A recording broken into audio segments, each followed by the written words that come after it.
xotiningizga oylik bering. Pulsiz qolmasin. 10 million topsangiz 3 millionini bering, 2 millionini bering, 15 million topsangiz 2 million berib qo'ying, oylik bering, ya'ni maosh bering. U sizni uyingizda hamma ish qilib o'tirgani uchun bu senga oylik emas. U gohida ko'chaga chiqib siz o'zi do'kondan nimadir olgisi kelib qoladi.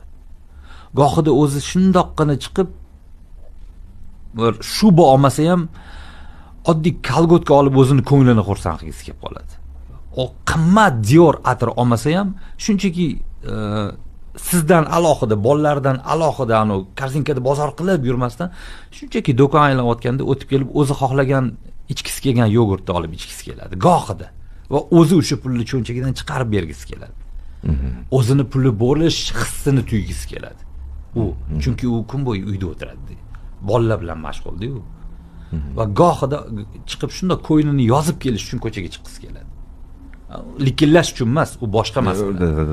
Bolalaringiz maktabdan olib kelayotganda yoki bo'lmasa shunchaki nimadir bir yumush bilan suvga pul to'lagani chiqqanida, yo'l-yo'lakay do'konga kirib, ko'ynini ozgina yozgisi kelganda kartmonda puli bo'lishini xohlaydi.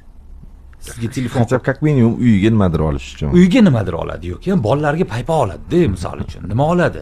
Yoki sizga adasi deydi, dastro'mol olib keladi, misol uchun. Nima deydi boshqa?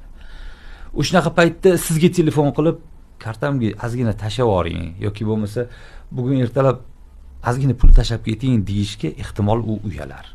Erim qiynalyapti shunda ham, hammasiga yetkazyapti. Balki bugun cho'nchagida puli yo'qdir deb o'ylar balki. Istihola qilar so'ragani o'ziga. Shuning uchun mana shunaqa ortiqcha uni noqulay ahvolga qo'ymaslik uchun oylik berib turing xotiningizga. Zo'r bo'ladi.